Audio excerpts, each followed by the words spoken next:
Welcome back everybody to Extreme Off-Road Silly Builds, and today we're dealing with the 2024 Nissan Z NISMO.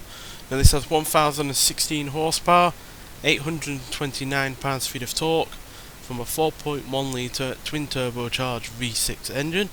The car itself now weighs 3,133 pounds, has off-road tyres, all-wheel drive and off-road suspension, and it can now do 0 to 60 in 2.51 seconds, 0 to 100 in 5.319 seconds, and going to a top speed of 201 miles an hour. So the fastest Nissan that we've had on this series so far has been the standard version of one of these, so theoretically this should go as quick as that, if not faster. A couple of things though that are making me unsure whether or not that will happen though is the fact that the off-road capability is a little on the lower side of things, and so is the handling. Granted, the acceleration, launch and braking are all fairly solid, but those two aspects are kind of concerning me, especially when you consider a Porsche 911 Turbo S, which had better stats on the off-road capability and handling, managed to get all the way into 12th position in the last episode. So yeah, and this is obviously another sports car, it's a modern one, so yeah, being lower in comparison to that is a little bit concerning, but yeah, hopefully this will do pretty well regardless of that. So yeah, so this isn't the standard V6 engine that this car comes with that's been upgraded, even though you could get a fair old amount of power out of that car's the standard car's engine when upgraded. It was coming out just at shy of 800 horsepower. That's not quite enough for this series, to be honest, so swapped out a different V6 for the original, and yeah, now we've got more than 1,000, which is more like it. So yeah, hopefully it will still be enough power, but not too much for this car to handle. So this car does handle a lot better than the standard car does in its normal road going version, but whether or not that's going to ring true for this car on this series is a whole other matter, because obviously it's dealing with an all-wheel drive system, off-road suspension and off-road tyres on top of that, all of which are things it's not normally meant for. So yeah, and at the end of the day it also has about 2.5 times the power it had originally as well, so oh dear, bouncing around a bit there. So yeah, all of those things could come up against it, to be honest.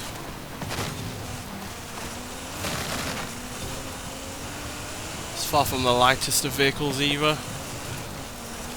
It probably does weigh slightly more than the standard car did on this series as well, given this car did have additional weight over that car in stock form.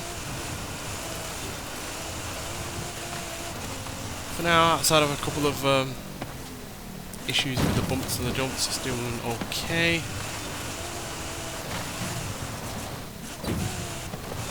Whether okay translates to quick time, we'll have to see. Decent rate of acceleration on the go.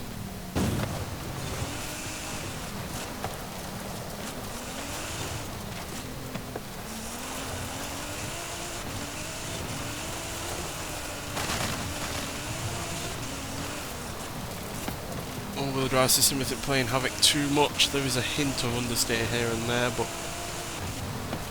not a catastrophic amount, thankfully.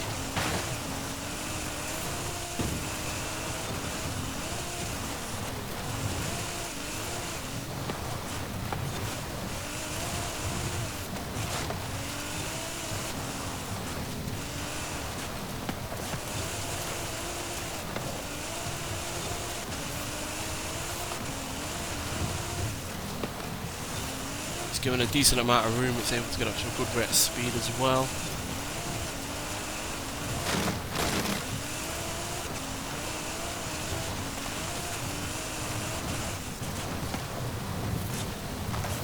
Fastest we've seen a car get down there, but neither was it the slowest.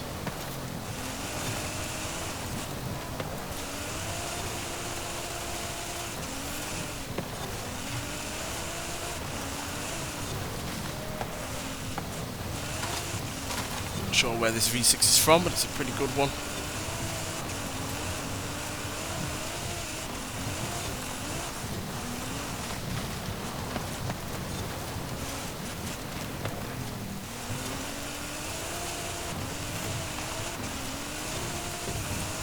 We're going to beat the standard car. Come on, last corner.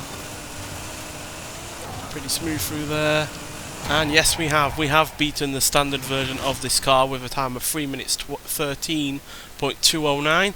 whereas the standard car was 3 minutes 14.553, so more than a second quicker than the standard Z, and therefore becoming the fastest Nissan that we've had on this series so far by a decent margin as well.